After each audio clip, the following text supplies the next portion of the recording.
Harimau Argentina menunggu beduk. Siaran pertunjukan festival tari tango kesukaan orang Argentina bergaya tradisional atau yang sering disebut tango callejero dari provinsi Rio de la Plata yang dipancarkan Buenos Aires de Television hari itu mendadak berhenti gara-gara muncul pemecah berita breaking news berjudul seorang anak kecil terjatuh ke kandang harimau. Pembawa berita bernama Ramona Tarsia mengabarkan secara langsung dari Parque Nacional Iguazu, Taman Nasional Iguazu. Seorang anak yang masih tergolong balita terlepas dari gendongan ibunya dan terjatuh di kandang harimau. Kini sejumlah regu penolong dan para pawang tengah berjuang keras menyelamatkannya. Mereka menghalau hewan pemakan daging itu dengan melemparkan sejumlah daging segar. Jarak harimau dengan anak kecil tersebut sangat dekat, terjangkau dalam sekali lompatan saja. Ibu sang anak tengah dalam perawatan karena jatuh pingsan. Suasana kini sangat menegangkan.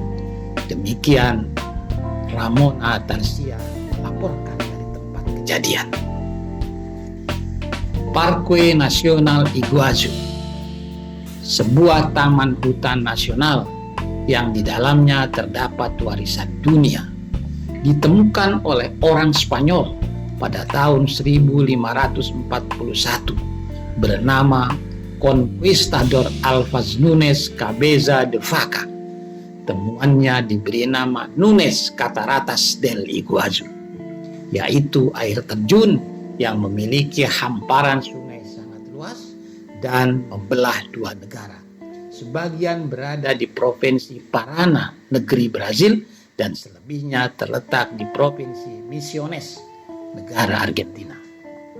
Argentina sebagai sebuah negara dijuluki daerah paling selatan di selatan, Sur del Sur, ditemukan oleh pelaut Spanyol Juan Diaz de Solís sekitar tahun 1516.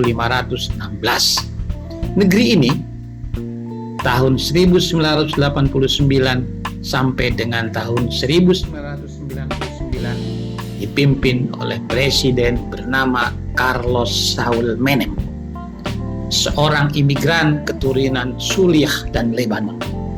Nama aslinya Karim Abdul Mun'im, lahir di kota kecil Milaco, Provinsi La Rioja, menikah dengan putri blasteran Argentina Suriah bernama Zulema Fatima Yuma yang kemudian diceraikannya.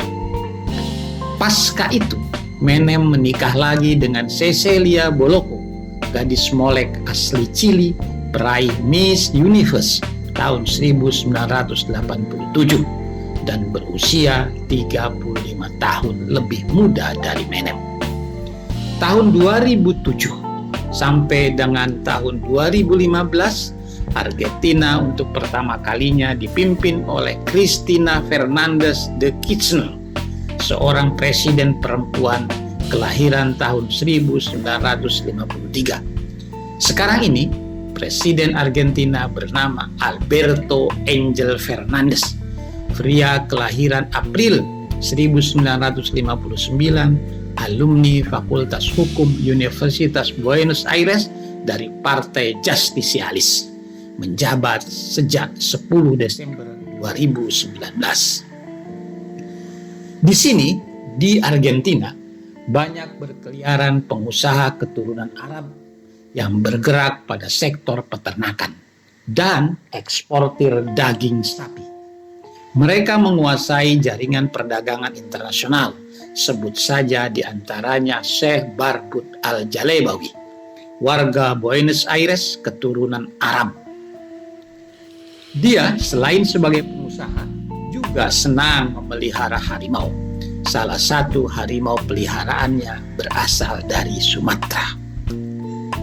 Andre Kirchner dalam The Natural History of Wildcats menyebut harimau Sumatera sebagai binatang yang gampang makan tergantung di mana tinggal. Punya penglihatan dan pendengaran sangat tajam dan pemburu yang efisien. Hewan harimau ini bukan saja pemangsa binatang, tapi juga ternyata gemar makan durian.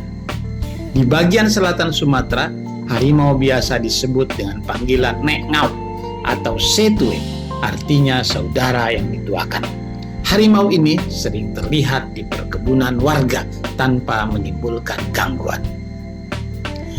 Harimau yang kini tengah bermasalah itu adalah kepunyaan Al-Jalebawi, pemberian dari keluarga serumpunnya sewaktu berkunjung ke Serdang Bedagai, Sumatera Utara. Kemudian harimau ini diboyongnya ke Argentina beberapa minggu lalu. Bersama adiknya Gus Al-Kusang, dia berlibur ke Taman Nasional Iguazu. Kebetulan sedang bulan Ramadan. Orang Sunda bilang ngabuburit, menunggu beduk. Sebagaimana lazimnya Al-Jalebawi menghentikan seluruh aktivitas bisnisnya selama 1 bulan penuh. Dengan tenangnya Al-Jalebawi menghampiri harimau itu. Dia sangat hafal tabiat harimau yang sedari bayi dipelihara keluarganya di Kampung Dolok Masihul, pinggir kota Serdang Bedagai. Pengunjung Taman Nasional Iguazu menyaksikan dengan was-was, penuh harap agar anak kecil dan penolongnya selamat semua. Ternyata harimau itu dengan jinak menghampiri Al-Jalebawi. Ramona Tarsia, reporter televisi yang sudah sangat kelelahan melaporkan peristiwa langka tersebut, dengan penuh antusias bertanya kepada Al-Jalebawi, kenapa dan apa rahasia harimau tak menyantap anak kecil itu? Ternyata jawaban Al-Jalebawi sangat spektakuler. Sambil senyum-senyum, Al-Jalebawi bilang, bagaimana mungkin harimau itu menerkam anak kecil tersebut? Sebagaimana kebiasaan di Sumatera, dari tadi dia menunggu bunyi beduk, tanda saat berbuka puasa tiba. Kok di sini tak ada bunyi itu?